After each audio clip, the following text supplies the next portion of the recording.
Duplicity. -34. Unedited.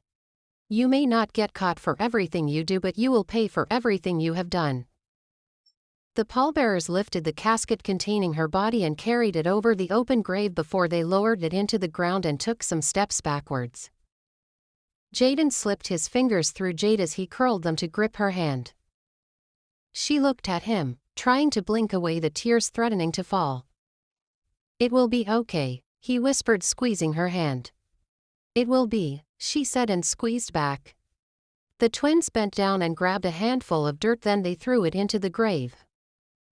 "Unto the Almighty God we commend the soul of our departed sister, and we commit her body to the ground, earth to earth, ashes to ashes, dust to dust," the pastor said. The past few days had been tough on the twins. They experienced a mixture of emotions ranging from frustration, pain to hope.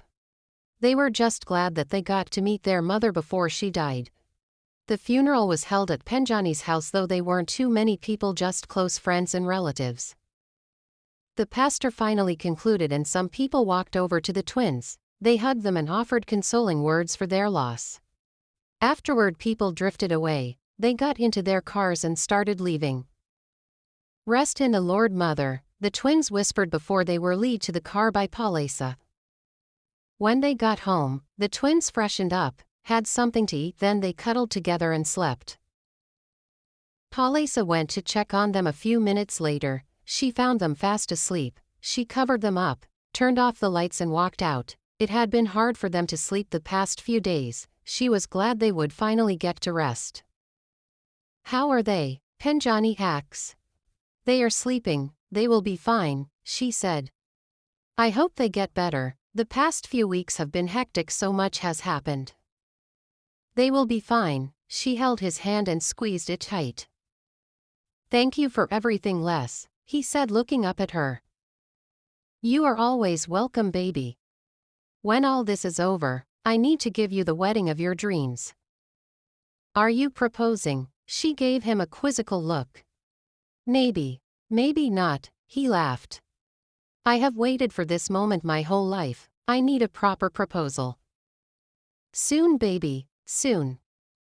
2 months later, Owen was visiting his mother in prison. His stomach tightens and knots form in his throat as he walks up to the prison. This was the first time he was visiting his mother since she was arrested, and he didn't know how to react in front of her. Rosaria, Zara and their accomplice had been convicted and sentenced to 8 years in prison each with hard labor. He walked into the visitation room and waited anxiously for his mother to be brought.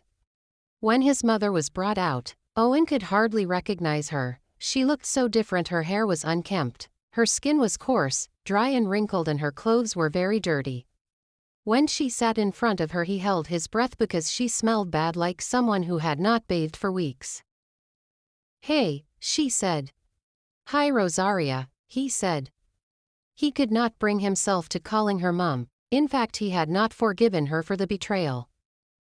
"Child," she tried to touch him, but he shot her a serious look and she stopped.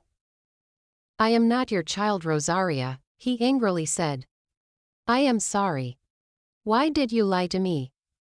I wanted to get at Penjani for what he did to your father.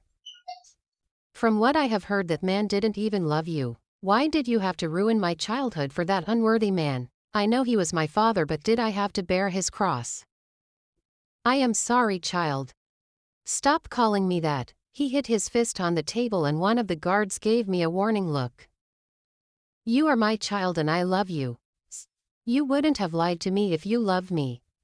Whatever I did for you. You ruined my life, Rosaria. You instilled my heart with so much anger, and I am a bitter person. I can't make friends with others without suspecting them. I am sorry. And you think sorry will erase the damage? Will you ever be able to forgive me? I don't think so. I hate you so much, Rosaria. I don't even know what else to say, but I hope you eventually find it in your heart to forgive me. I am leaving the country. I came to say bye." Just like that. "Yes, I want to start over." "You are an ungrateful child," she said. "I guess an apple doesn't fall far from its tree." She clicked her tongue. "You are such a coward." I expected more from you. Instead of killing those silly twins, you are here trying to run away. I shouldn't have come here." He stood up. "Run, child, run," she laughed. He angrily walked out of that place and promised never to come back again. "See how you ruined your life," Jada said to Zara. The twins had gone to visit Zara in prison because they needed closure. "I wish I didn't listen to Rosaria," she cried.